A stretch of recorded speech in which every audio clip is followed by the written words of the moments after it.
This is the secret world of Whitehall.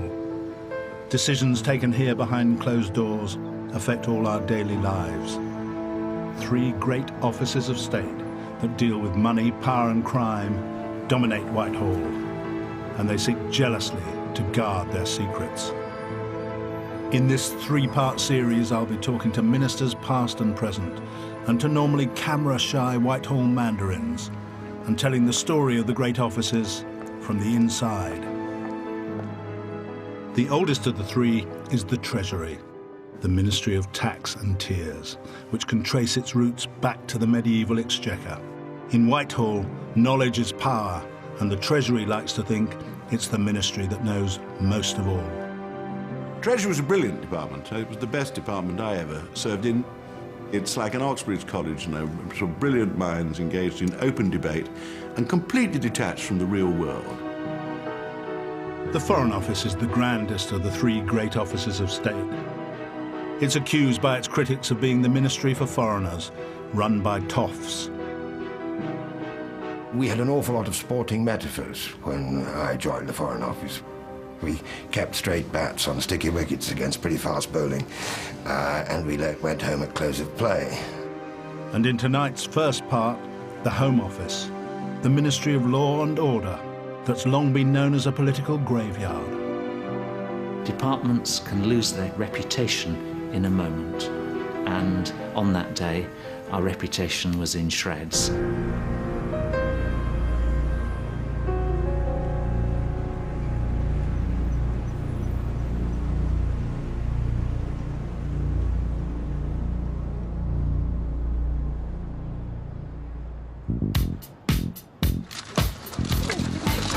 Secretary, are you going to resign? Morning, Mr. Clark. Will you still be Home Secretary tonight? Another one bites the dust, and another one gone, and another one gone. Another one bites the dust, yeah. The Home Office has long been seen as a glittering political coffin. Many recent Home Secretaries have left it feet first. It's summer 2009, and the Sir Humphrey of the Home Office, its chief civil servant Sir David Normington, is going down to its basement car park to await the arrival of his latest political boss. The new Home Secretary will be taking over from Jackie Smith, who resigned following the scandal over her parliamentary expenses. Her successor will be the 6th new Labour Home Secretary in 12 years. Welcome, it's really good to see you. Alan Johnson has just come down by train from his constituency in Hull, where Gordon Brown had promoted him by phone from the Health Ministry to the Home Office. Yeah, well, strange kind of journey down from Hull. It's very strange. When I get to King's Cross, I'm going to be taken into custody for about the next few years. I hope a few years. The former postman, Alan Johnson, is the 4th Home Secretary in Sir David Normington's 4 years as the Home Office's chief civil servant. It's not like my usual return. I suggest we just walk round this corner for a minute. By the way, this is the Home Office, and this is the atrium. It's in 3 buildings. This is the central bit, and this is called Peel, after Robert Peel. As he surveys his new domain, Johnson learns that the press pack is waiting outside to talk to him. But first, he wants to consult the Home Office's chief spin doctor, Simon Wren. They're not expecting me until we've had a chat, are they? Is this Simon? No, Simon. Hello, Simon. No, you told me. I've heard about it. Your name goes before You're not supposed to. You don't have to. They're not expecting you to know anything at the moment, other than obviously what you already know. What do you think then? Should I do it before or after? Just go and say something. Just say something there, yeah. Very pleased to be here. Yeah. Great honour. A lot about Jackie as well. Yeah. Gender is protecting the public, being very clear about what public concerns are. Remember, it's crime, immigration, security. Yeah. Yeah, and I saw that. Let's do it now and then get them away for this.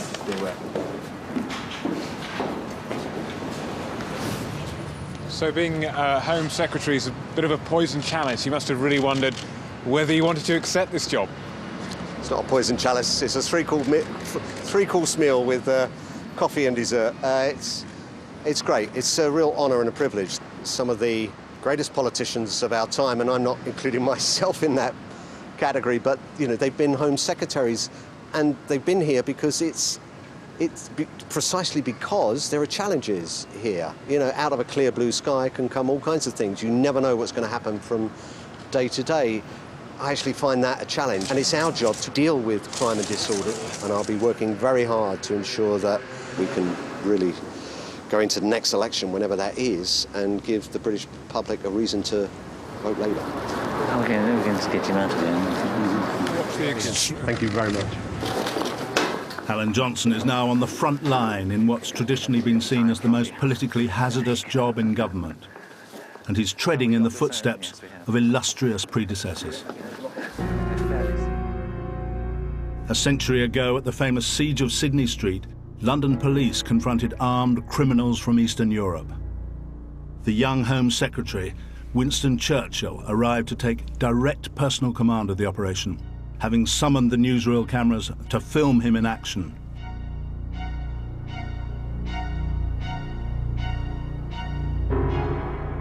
The police force had been created in the previous century by one of Churchill's great predecessors as Home Secretary, Sir Robert Peel. Peel's clock still sits behind the desk of the Home Office's top civil servant today. There is a sense of history in the Home Office, even now, even though we're in a very new and modern building, and because you can trace our core responsibilities for law and order, for keeping the Queen's, or before that the King's peace, right back through 200 more years to the 1780s. The Home Office was born out of the barrel of a gun. It was created after troops shot dead nearly 300 people in 1780 in the Gordon riots in London.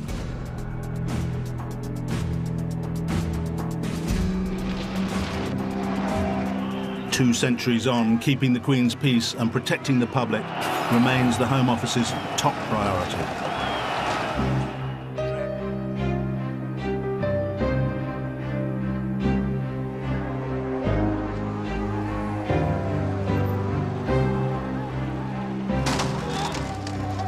"25 years ago, riots had broken out in Birmingham on the day Douglas Hurd became Conservative Home Secretary. This is the job in which you get to know your own country most closely. You tend to see the bad bits of it. Run-down housing estates, prisons, rats.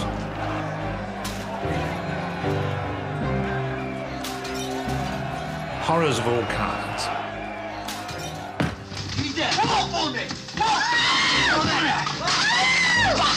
Drabness of all kinds, wickedness of all kinds, comes your way more as Home Secretary than in any other job. In the Home Office, unlike any other department, you are dealing with the most intractable problems. I mean, dealing with prisons and probation, drugs, immigration, organised crime, antisocial behaviour, you're dealing with terrorism. I mean, it's not a bundle of fun. Someone has escaped from prison, there's some great police scandal, someone's broken into Buckingham Palace, somebody's been deported and has been instantly shot upon arrival at his home country. All these things, some of them serious, quite tragic cases, suddenly explode in the Home Secretary's area. There grew up a view that the Home Office was a graveyard for politicians. It was a place you walked through at your peril, being almost certain to lose any reputation that you had. Okay. Do the honours. It's Natasha, who does security. Nice to meet you. Charlotte. Hello. Alan Johnson, the latest candidate for the graveyard, meets his private office staff. They're high-flying young civil servants who will brief him about the hazards of the Home Office. How are you? Good to see you. I'll be reading a lot of your briefing, and you'll be giving a little knowledge where currently there is none whatsoever. Oh, there will be Despite what I said to Sky. Yeah, I know, there will be. Cheers. See you later. And here's the office. And actually, well, I came here. You did, and I think that they have got your stuff here. They've got some of the things on your desk. For God's sake, look at that. So I was appointed on the Friday. Oh, they're wonderful. Had some time at the weekend, although not a lot, but sat down with this brief, studiously going through as you would boning up for exams or whatever, you know. And you read every word because you want to kind of absorb as much of it as you can. But when you get to like page 50, you'll put a marker in there and think, I'll come back to this. And then you start the job on a Monday and you never get back to it. Because what happens is you're suddenly in the maelstrom. You can walk in here and on day one you can be facing a terrorist problem. So you have to be pretty tough. An attempted car bomb attack which could have caused carnage in London's West End. A Mercedes was loaded with explosives, petrol and nails. 2.5 years ago, an attempted terrorist attack on London came just one day after Britain's first female Home Secretary took office. I got the job on the Thursday, and very early the next morning, my principal private secretary, who I'd literally only just met the day before, rang me up with a slightly sort of apologetic tone in his voice and said, "We've had a report from the police that there is a car that has been found in Haymarket full of explosives." Had a briefing from somebody who I hadn't met previously but who came in and said, "Home Secretary, what I can say to you is that when you see me, it usually means that something bad is happening." A deliberate attempt to drive a car into a packed British airport and blow it up. Glasgow Airport was the scene of the second stage of the coordinated terrorist attack on Britain. It came on Jackie Smith's second full day in office. I don't think any Home Secretary had had quite the baptism of fire she had. And I never left her side during that terrorism threat in London and Glasgow. I remember on one occasion as she and I walked again out of number 10 with the world's press taking our photographs, saying, remember she'd been there about, 24 hours at most, she said, "Is it always like this?" It often is. The Home Office moved into new purpose-built headquarters in the late 70s. Its brutalist concrete and glass exterior seemed to reflect the distinctive culture that had grown up among its civil servants. Secretive, defensive, and designed to repel borders.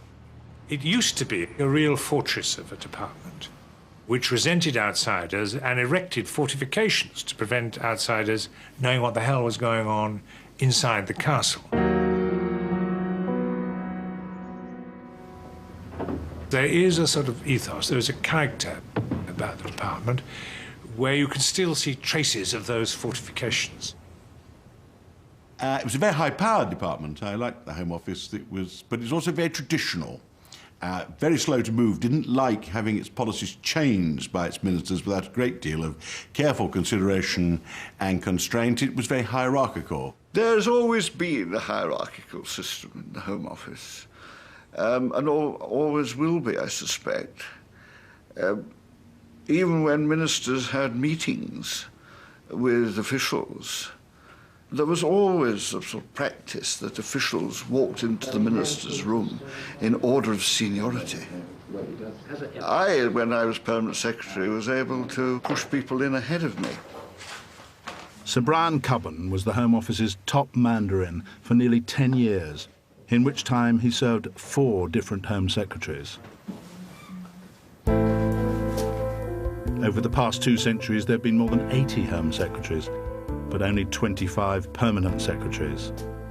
Yet it's the Home Secretaries whose photos are placed on the walls of the Home Office by its civil servants.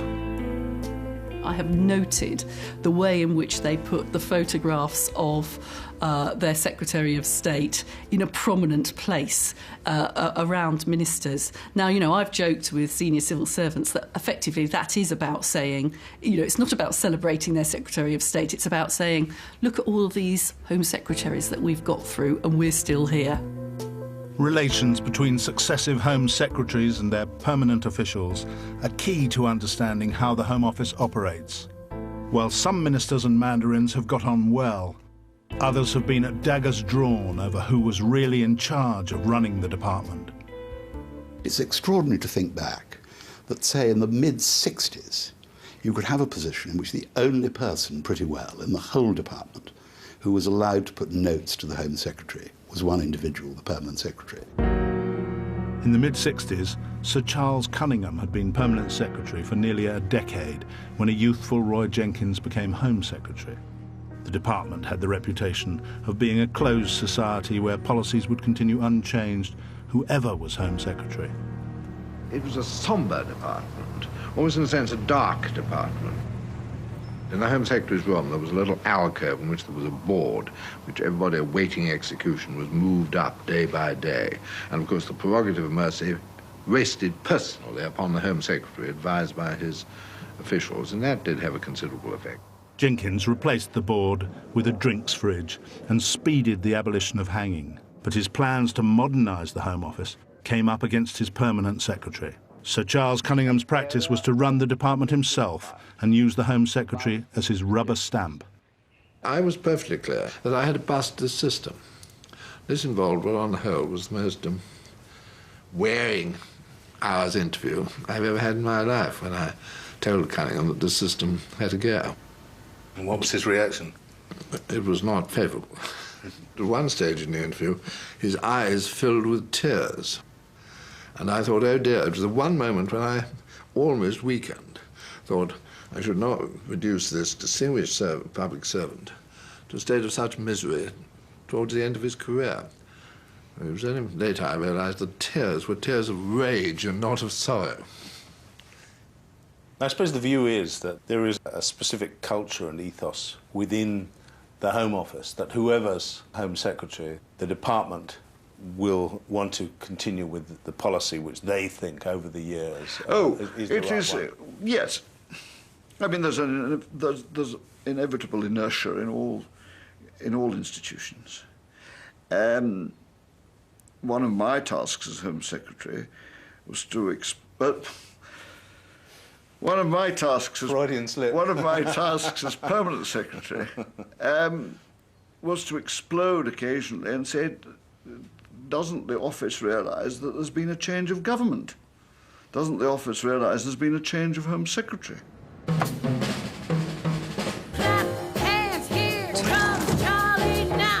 After Charles Clarke became Home Secretary, he was to have a series of clashes with his permanent secretary.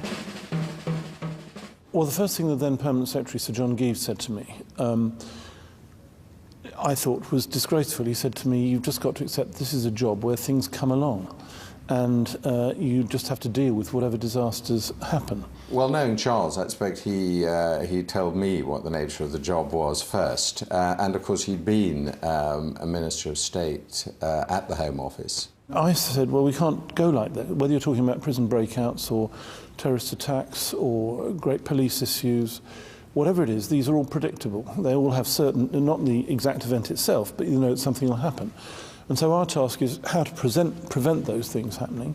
And then if such things do happen, how do we deal with them well and effectively to protect the public in whatever way? There are events. You are disturbed by events. It's not a department you can hope to set out a plan on January the 1st about how you're going to spend your time and then stick to it. I think you never can absolutely sit back in your desk and say, this is all going well.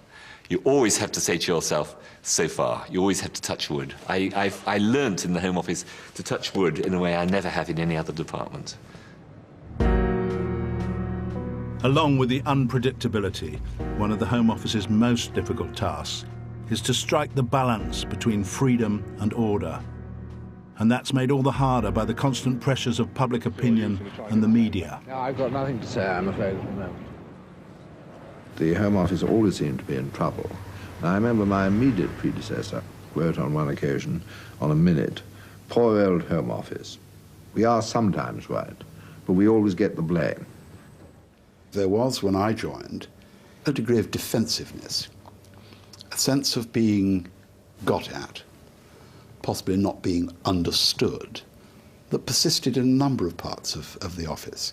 And when things were going badly, you could see that defensiveness, that sense of being bunkered, of always being attacked, of people not appreciating you were trying to do a good and honest job. You know, on the one hand, immigration control was too feeble. On the other hand, the other side said immigration control was oppressive. It's a well-known feeling in the Home Office that every man is his own Home Secretary. You mean every member of the public is his own Home Secretary? Every member of the public thinks that he knows the right way of dealing with a particular situation of this kind as the man whose responsibility it is to deal with it. There are those, the hangers and floggers, who think the Home Office is too wet. The readers of The Guardian and New Society who think we're much too strict. And I wouldn't advise a politician who was looking for instant and universal popularity to choose the Home Secretary. Each of the Home Office's key responsibilities, crime, prisons, terrorism and immigration, have over the years led to bitter behind-the-scenes battles between the permanent officials and their temporary political masters.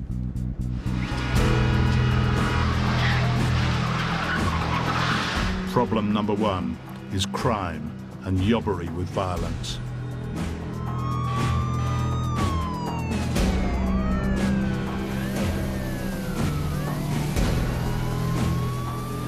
This particular estate has got problems in relation to youth antisocial behaviour, drug dealing by some of those youths.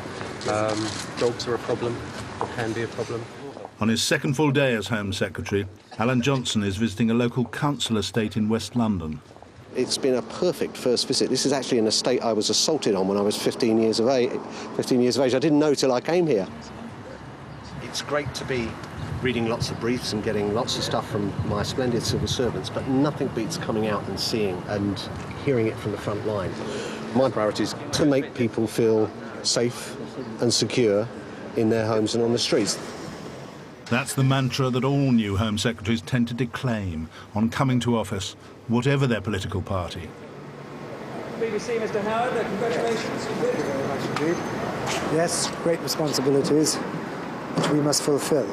The maintenance of law and order is the government's first duty, and I'm determined to do all I can to ensure that we fulfil it. In the last 30 years, the balance in our criminal justice system has been tilted too far in favour of the criminal and against the protection of the public. The time has come to put that right.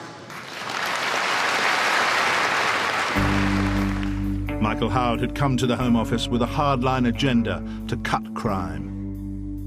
But he and his young political advisor, David Cameron, came up against the Home Office's own distinctive view about the problems of crime that officials had developed over the years. I was shown charts, and they showed crime rising inexorably. And the officials actually said to me, this is the pattern of rising crime. It's gone on with one or two small and inconsequential blips like this for most of this century. It is going to continue to go up.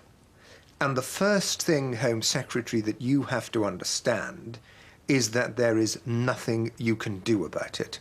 I hate to agree with Michael Howard about this, but he and I shared a view that the Home Office didn't really believe that they could change the world, that they could really make a difference to reducing crime. Tony Blair's most famous soundbite, tough on crime, tough on the causes of crime, had helped him come to power. But he and his Chief of Staff soon discovered the Home Office didn't reflect their view that things could only get better. One of the things that sticks in my mind when we came into office in 1997 was we had a presentation by the Home Office. They came over with slides into the Cabinet room, and they made a presentation with the projected figures for crime, showing them inexorably rising during our years in government. And they said this was a result of the economy improving, and as the economy improved, there'd be more stuff to nick, and therefore there'd be more crime. And we were a bit bemused by this, and we said, well, I said, what would happen if the economy turned down and we suffered a recession rather than a growing economy? And they said, oh, well, crime would go up. There'd be more people to nick things. So did you get that sense that the kind of mindset of the Home Office was that rising crime was inevitable? Yes, the Home Office had a clear item of faith, which was that crime would rise inexorably, and there was very little that you could do about it. You had to manage it rather than try to reverse it. If you're in the Home Office, you do have a sense that you are the Department of Law and Order, the Department of Authority, in an age when authority may not be the most fashionable of the roles to play. And I think what they feel is that when they're faced with the growth in crime, this is the sum total of endless other failings which no one Home Secretary has the capacity, however brilliant and however powerful, to tackle. Jack Straw was New Labour's first Home Secretary. What did you discuss with Mr. Blair as your priorities for your new job? I discussed the job of Home Secretary and the importance of making Britain a safer country and one where communities and individuals feel a greater sense of responsibility one to the other. After the mandatory mugshot with the guardians of law and order, the new Home Secretary went straight to the command headquarters of Whitehall's crime-fighting mandarins. I came across to this building, which was the old Home Office, and it was awful in those days. We used to call it the Lubyanka. You mean the KGB prison? Yeah, it was like a sort of prison, and it had little cells off it. And there was a car park, which was windswept and litter-strewn. In those days, you could go up the ministerial lift. You had your own loo, and with a bit of luck, you'd never been contaminated by any other form of human life except in a meeting, and then go down the lift and leave. The Prime Minister wanted his Home Secretary to take a hard line on crime. But Tony Blair came increasingly to feel that Jack Straw had become a convert to the official Home Office view that nothing could be done to stop the rising crime. I did get irritated with Tony sometimes, and used to say to him, I think you're asking me to push water uphill, aren't you?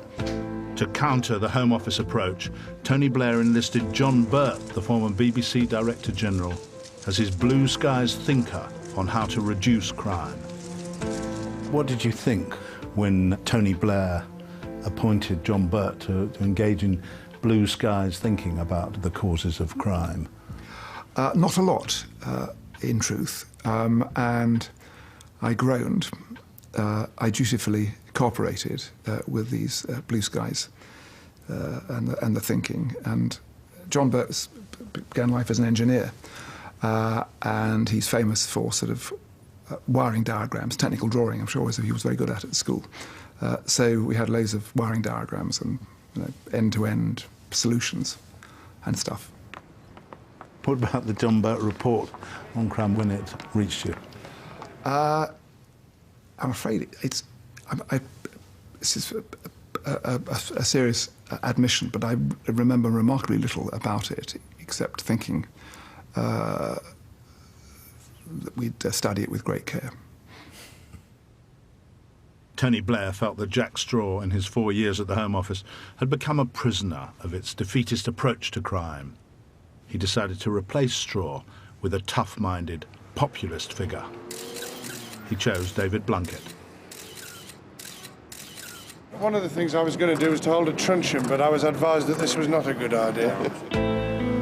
Blunkett was determined radically to transform the traditional mindset on crime of the Home Office mandarins. But he came up against the new permanent secretary. David Blunkett wanted to shake up the Home Office. The political agenda, if you like, was to reclaim law and order as a Labour issue and to seize this traditional bit of Tory ground. And it made the Home Office the main political battlefield. We did have our clashes and frustrations. John needed to establish, as any permanent secretary has to do, that they were defending their new department. To have come in with a Home Secretary with a radical agenda and the intention of driving change at breakneck speed, and to have been presenting himself as a permanent secretary that was going to pull all the roots up and shake everybody up, I think that he felt would have been too much. Of course, I was also responsive to David's policy agenda, but he should have been looking to me not just to be a supporter, but to be someone who was, telling truth to power. You described in your diaries one group of Home Office officials as the worst, most obstructive, miserable, disengaged and disinterested group of people I've ever come across. Yeah, it was probably a bit harsh to some of the officials, but what really got me was that we needed a can-do attitude. We needed people who said, look, these are difficult decisions. You'll not always get it right, Home Secretary. We don't even agree with you. Let's have a good discussion. But just to sit there sullenly around the table thinking, pray God, somebody remove this pestilent beast from our presence, was the sort of feeling that I sometimes had. Prisons have been the second key responsibility of the Home Office. Over the years, Home Secretaries have fought great battles with their officials over how best to manage prisons. It's a very dramatic thing to go into one of these huge Victorian prisons in the late afternoon with the sort of darkness gathering about it. They're such a striking part of your job.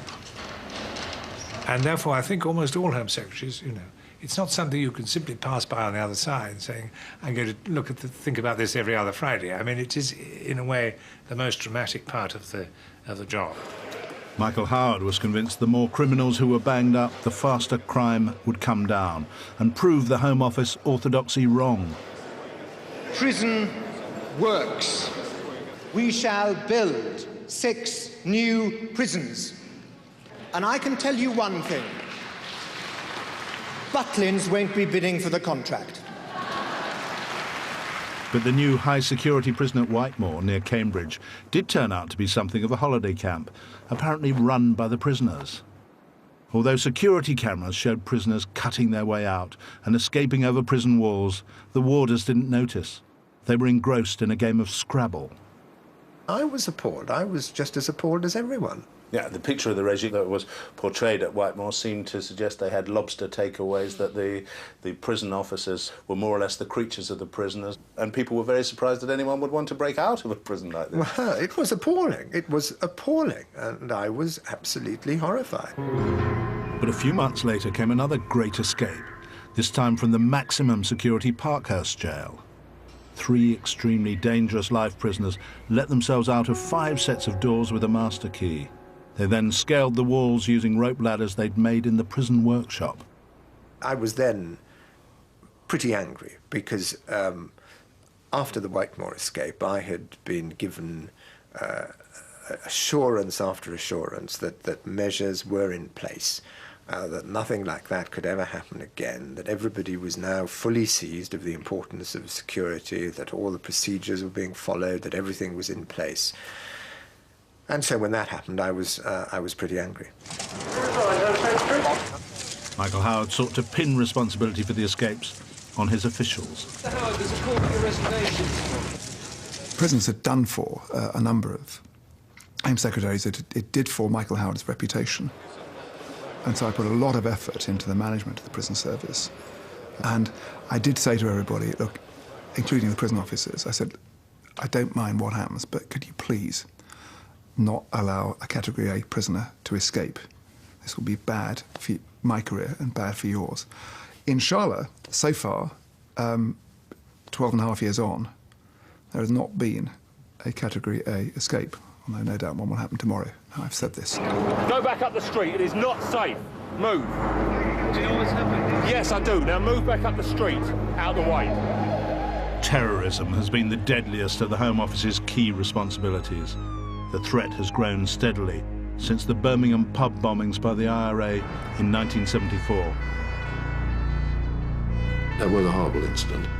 The worst one which had occurred on the mainland ever, I think. About 21 people were killed, mainly young people, in a pub in the centre of Birmingham. And there was a great sense of horror. When I went to Birmingham the day after, went to the pub and went and saw the victims in hospital, talked to the police and other people and their relatives. I've never felt such an oppressive atmosphere lying anywhere. You can always smell it in the air. Bring back capital punishment! You're so liberal-minded! There is a danger of taking decisions, the wrong decisions, under emotional stress of that sort, and under the bombardment of tremendous press publicity. I'm not sure one always gets that right. Better to take decisions when you can, in a calmer atmosphere, but you can't always command that.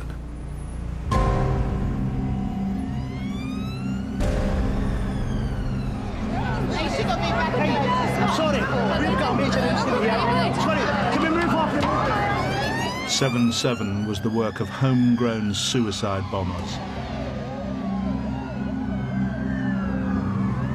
The perpetrators had evaded the Home Office's counter-terrorism network. A few minutes ago, I spoke to the Home Secretary, Charles Clarke. I asked him if he'd had any warning of today's attacks. No, it was completely unanticipated in any form whatsoever. Does it indicate a failure of intelligence, do you think? Intelligence is always a matter of trying to establish what we know with limited resources. That is the challenge we face the whole time.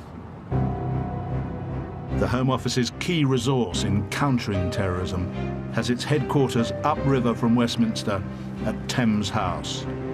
MI5, the security service, answers directly to the Home Secretary. But its critics claim MI5 has over the years acted as a secret state within a state. I did not, I'm afraid, form a very high regard for how they discharge their duties. Why did you not have a high regard for how MI5 discharged its duties? Well, I suppose there was slightly naturally a secretive atmosphere, but this meant that they were secretive vis-à-vis the government as well as vis-à-vis what people who might be the enemies of the state, as it were. You mean you, as Home Secretary, didn't necessarily know what MI5 was doing? No, one always had a feeling of a certain lack of frankness. I also think that living one's life in this sort of spy-bound world gives people a slightly distorted view of things. If you're not careful, you'll get into a sort of Alice in Wonderland world in which truth is falsehood and falsehood is truth, and nothing is in real contact with reality. Hi, Sue. The man who headed MI5 during Jack Straw's whole time as Home Secretary was Stephen Lander. Do you want to sit there? Lander also served under David Blunkett. Well, Stephen is what's known as a spook. Spooks are spooks. They're in a world which is very different. The security services do a phenomenal job, much better than I'd ever envisaged when I came into office. But it is a world apart by its very nature. Because you said at one stage that Stephen Lander spoke in riddles. He put things in the kind of terms that you get in John le Carré novels, really. And I was reading one or two of them at the time, so I did notice the particular nuances. You always, as with all these spooks, have to know how to read the print that's disappeared between the lines. The most secret documents in the Home Secretary's office are the requests from MI5 for authorization to bug and spy on suspects. But how much do Home Secretaries really know about what MI5 is up to in their name? Merlin Rees was Labour Home Secretary in the late 70s, and I talked to him shortly before he died 4 years ago. I just wonder whether you feel that you knew what MI5 was up to. No. You didn't? No, and neither does any Home Secretary. Well, by definition, you don't know what everyone is doing every minute of the day. So you need to know what you need to know. I did not feel ever let down on that. I think I knew what I needed to know. The late Merlin Rees, when I interviewed him, said that he didn't know what MI5 was up to, and no Home Secretary can. Yes, and that was a different time. And the striking thing at the time when Merlin Rees was Home Secretary between 1976 and 1979 was that there was no statutory base whatsoever for either security service or for the powers that it was using. Absolutely extraordinary. It's all done on a royal warrant or a royal charter which had never been published.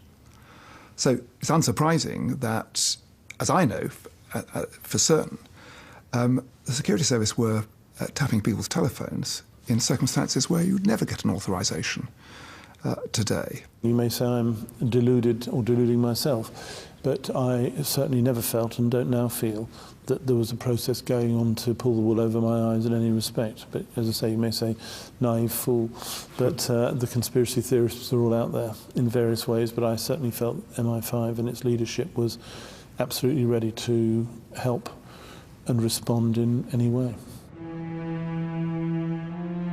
Of all the battlegrounds between ministers and mandarins, immigration is the one that has proved politically fatal.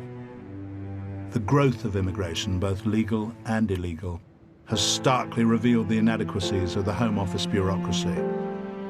Asylum claims swamped the department's old-fashioned systems, and massive backlogs built up.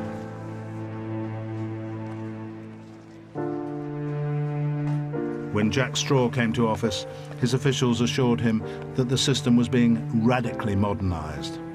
The Home Office said we've established this new all-singing, all-dancing IT system for processing asylum claims, and it will be fully working by November 1998. Anyway, And come November 1998, far from being fully working, this system had completely collapsed, and with it the whole of the asylum system. And we had 100,000 cases piled up in manual files that were supposed to have been disposed of, and everything was supposed to have been scanned in, and it was one of the many things that happened to me as Home Secretary. It nearly wrecked my career. But I kept saying to them, this was your idea. Good evening. More illegal immigrants are tonight attempting to enter the Channel Tunnel in Calais and make their way to Britain. The spiralling growth of illegal immigration became a major political problem for the Home Office and for Number 10. Tony Blair and David Blunkett championed high-tech measures to identify bogus asylum seekers. And Blair himself stepped up the pressure on the Home Office by pledging to slash the annual number of asylum claimants coming to Britain. 92,000 roughly the last year for which published figures are available. What would you like to see it reduced to? I would like to see us reduce it by 30 or 40% in the next few months, and I think by September of this year we should have it halved. When Blunkett, who hadn't been consulted, heard Blair's pledge to halve the number of asylum claims within months, he was furious. Firstly, I phoned him and he apologised. Secondly, I said, you can make it an aim, but you can't make it an absolute imperative because there are so many other factors. I can't control the judiciary and their decisions, or the way lawyers were playing the system, appeal after appeal. With the problems of illegal immigration taking their toll on Blunkett, his private life now became entangled in official business. And as he went into the rundown Home Office in Queen Anne's Gate, he felt that even the building itself was turning against him. I went in first thing in the morning to the Home Office. The building was creaking, it was beginning to fall apart. A kind of metaphor, really, and I went up to the upstairs toilets and I walked in, and I was very quick on the uptaking, realising there was something amiss here.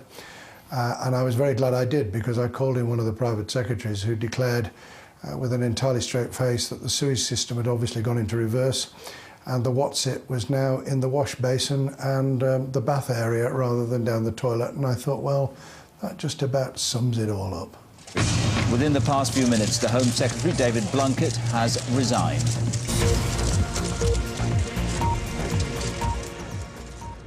The Home Office now moved to glossy new purpose-built headquarters. The hope was that bungling over immigration had been left behind in the old building. Morning. Is it afternoon? You're quite right. Home Secretary can't count again. But as the new Home Secretary sampled the high-tech biometric systems for the new ID card scheme that was touted as a tool for tackling immigration fraud, Please look into the mirror. Charles Clark couldn't see what was going to hit him. A huge political row erupted as it became clear that within Clark's sprawling empire, the left hand didn't know what the right hand was doing. The prison service had released more than 1,000 foreign criminals without the immigration service considering them for deportation as it should have done. Tonight they came to Britain, they murdered and raped and robbed, and then the Home Office turned them loose on the streets again. They should have been considered for deportation, instead of which they might be living next door. It happened on his watch. Is it time for Charles Clark to do the decent thing? Well, it's a sad state of affairs. What happened was there were faxes and communications to the Immigration Service to consider them for deportation, which didn't get responded to, and it wasn't dealt with properly, was essentially what happened. But how did that happen? Why did that happen? Because the communication system between the Immigration Service and the Prison Service was not as it needed to be. We had this absurd situation that we didn't, for example, keep the data about an individual's nationality when they were in the prison system. So you didn't know who the actual foreign prisoners were because you didn't know what their nationality was. It was one of the ridiculous things of all these different agencies working in different ways. And I made the mistake of relying on Sir John Geeve, who'd given evidence to the Public Accounts Committee on this, and had assured me that he'd got the matter in hand in terms of dealing with the immediate situation, which turned out not to be the case. We've got an arrangement now where the prisons notify the Immigration Service when there is 12 months or so to run on the sentence, so that we can sort out the the documentation problems and so on, and the Why did he say that, if he said it was being properly just done and you don't think it... You'd have to ask him. Well, obviously, I regretted that we'd sent some information to the Select Committee, which we then had to revise. And obviously, you know, it'd be good to have dealt with 1,000 cases better over 6 years, actually, before I was there as well as when I was there. You know, but he obviously had doubts about me, and I about him. You about him? Why? Well, I'm not going to say any more than that. In fact, I'm scarcely going to say any more. I'm due to be at lunch in Baker Street. John Geeve left the Home Office, and a new permanent secretary arrived to try and handle a full-blown crisis of confidence. There wasn't time to sleep, really. It was a constant drama, a constant sense of things coming at you, a constant problem of taking a grip on what the facts were, because there was an insatiable demand for more and more information. And of course, it's the case that when you're dealing with prisoners and people who've been released from prison, that they're not lining up to be counted. They're actually trying to disappear and evade you. Morning, Home Secretary. How many of the foreign criminals have you found?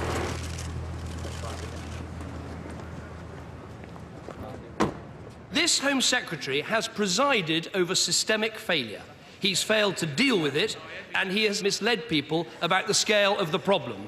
Isn't it clear that he cannot give the Home Office the leadership it so badly needs? It won't surprise me to know I don't agree with that. What really upset me about that was that administrative problems in the Home Office were impacting directly on the Home Secretary. The worst thing for any civil servant is if the things that you have been doing fail, and that leads to your minister having to carry the can. I think Tony felt somebody needed to take the fall, and so I took the fall. I regretted it. I didn't, in fact, resign. I think I'm one of the very few people to have left government without writing a letter of resignation. I was dismissed from the post, and I regret it. I think it was a wrong decision.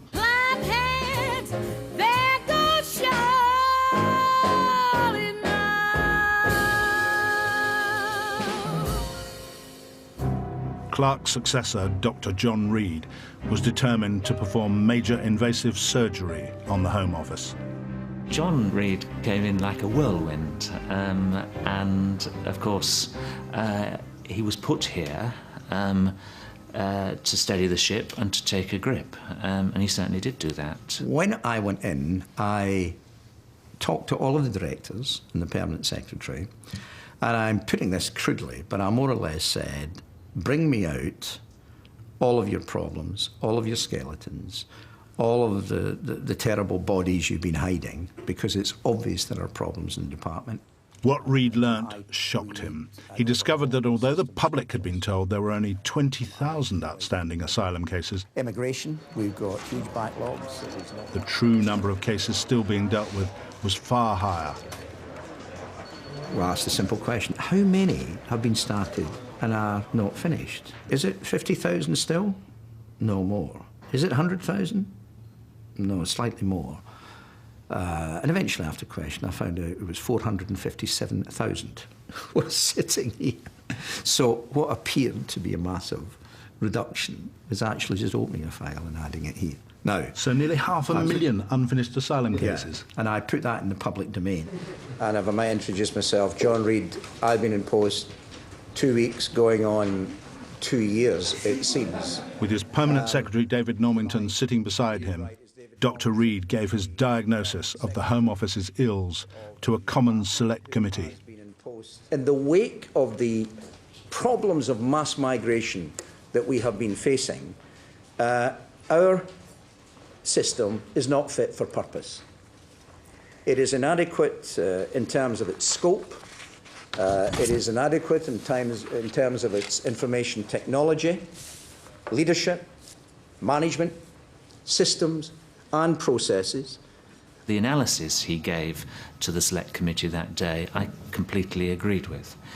I wish he hadn't used the not fit for purpose word, because, of course, that then became the label that attached to the Home Office for the next several years, and to some extent still does. When we run into heavy weather, people always remember that phrase.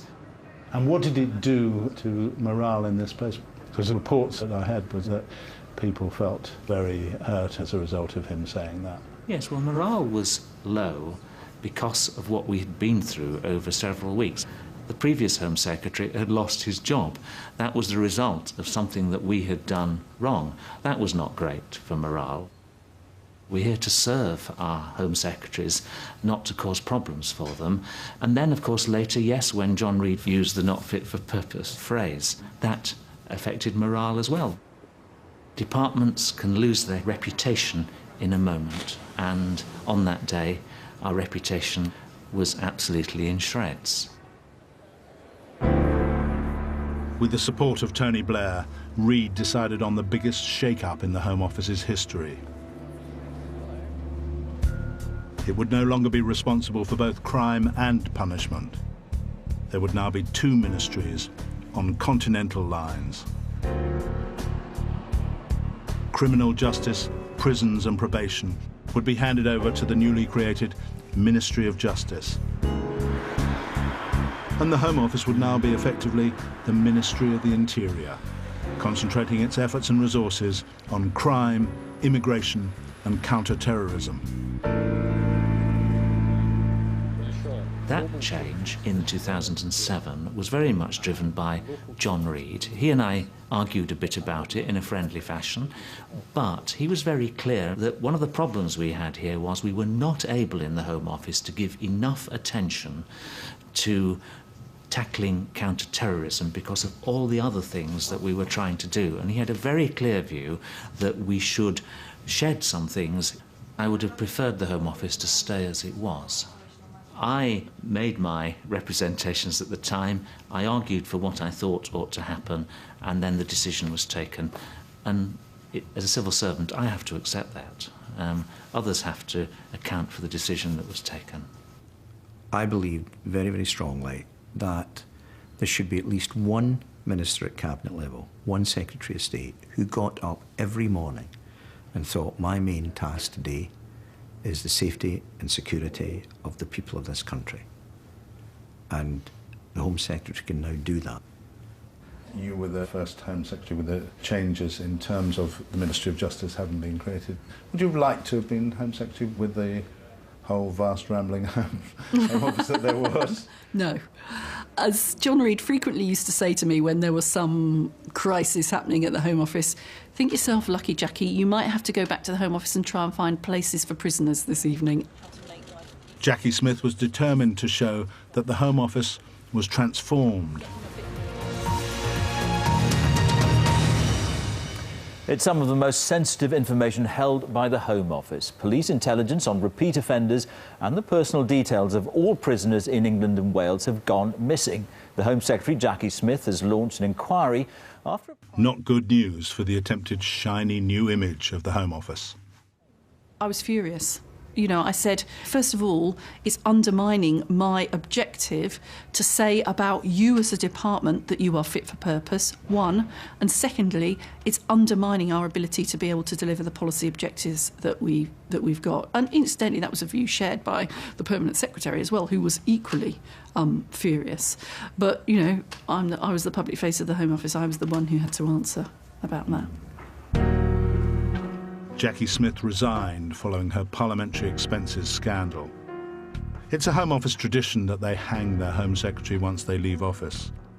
Jackie Smith joins the ranks of those who've served and sometimes failed to come up to the demands, both personal and political, of the most perilous of Whitehall offices. Alan Johnson became the 6th Labour Home Secretary in 12 years. Thank you very much for joining us. We don't have a lot of traditions in this building, but we've had one or two Home Secretaries here, and it is a bit of a tradition that, as they arrive, we ask them just to say some things to us in this atrium. Thank you. Thank you very much, David. Look, the first thing I want to say is how delighted I am to be here. I asked if I could have a quite intimate word with the staff, so this is I mean, all this rubbish you hear about poison chalices, this is the most wonderful chalice I have ever seen, and I couldn't be more delighted to be the new Home Secretary. I am a huge admirer of the British Civil Service, and we can have our internal discussions about what happens, but I'm the public face of this department, and I intend to take the rap when things go wrong and take all the credit obviously, when things go right. I am a politician after all. Thank you very much.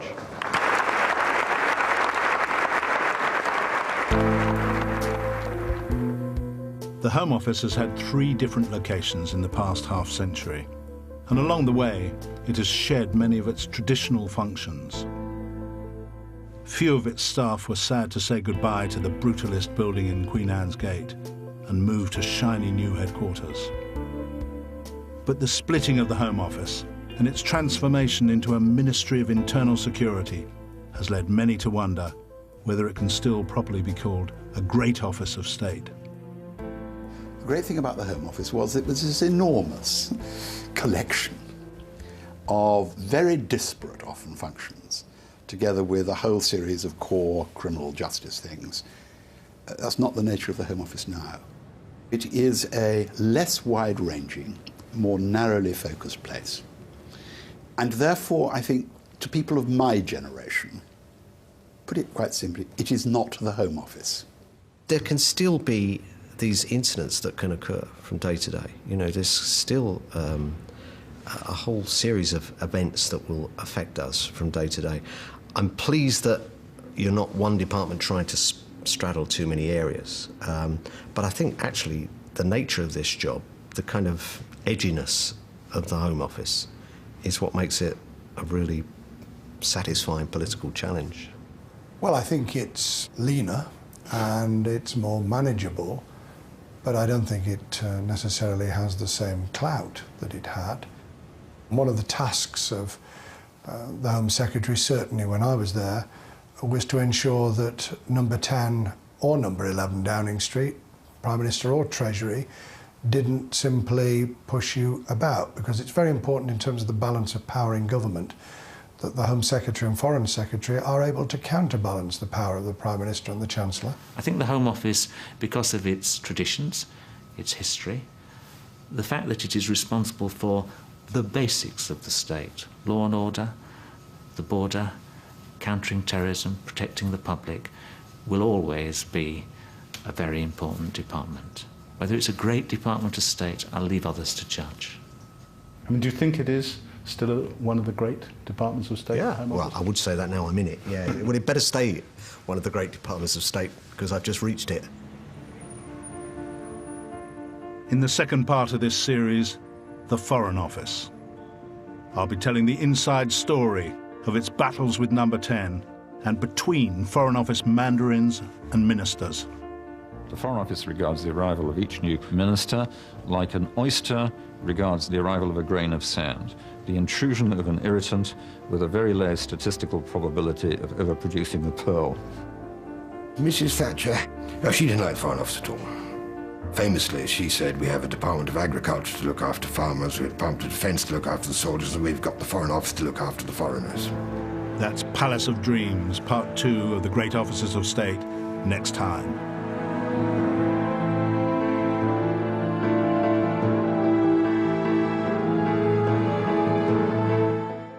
And our Corridors of Power season continues here on BBC4 tomorrow at 9 with Getting Our Way.